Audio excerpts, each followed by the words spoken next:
సొరంగం లోపల దాదాపు 25 నిమిషాల తర్వాత మనం మళ్లీ కాంతిని చూడటం ప్రారంభిస్తాము.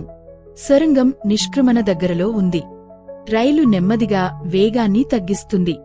బయట మనం మళ్లీ పచ్చని లోయలను చూడవచ్చు. ఎంత అందమైన దృశ్యం!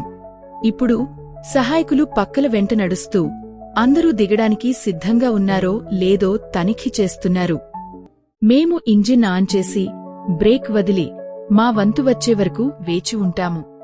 మా ముందు ఉన్న కార్లు ఒక్కొక్కటిగా రాంపైకి వెళ్లి రోడ్డుపైకి వస్తాయి. చివరకు మా వంతు వచ్చింది. మేము రైలు నుండి జాగ్రత్తగా బయటకు వెళ్లి ఘనమైన నేలపైకి తిరిగి వెళ్తాము. మొత్తం ప్రక్రియ చాలా సజావుగా ఉంది. ఇది మాయాజాలంలా అనిపిస్తుంది. నిమిషాల్లోనే మేము తిరిగి రోడ్డుపైకి వచ్చాము. చుట్టూ అందమైన పర్వతాలు మరియు స్వచ్ఛమైన గాలి ఉన్నాయి. ఎంతటి అనుభవం!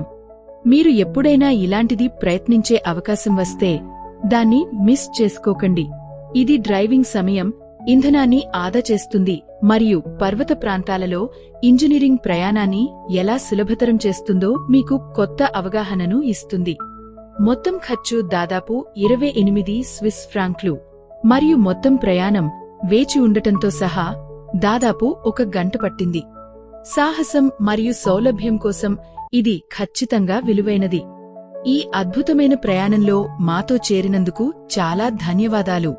మేము మా కారును రైలులో ఎలా నడిపామో మరియు పర్వతాల గుండా ఎలా ప్రయాణించామో చూడటం మీరు ఆనందించారని మేము ఆశిస్తున్నాము. వ్యాఖ్యలలో మాకు చెప్పండి. మీరు దీన్ని ఎప్పుడైనా ప్రయత్నించాలనుకుంటున్నారా?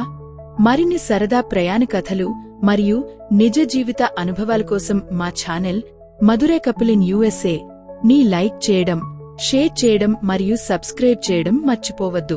తదుపరి వీడియోలో మీ అందరినీ కలుద్దాం. అప్పటివరకు జాగ్రత్తగా ఉండండి మరియు సంతోషకరమైన ప్రయాణాలు చేయండి.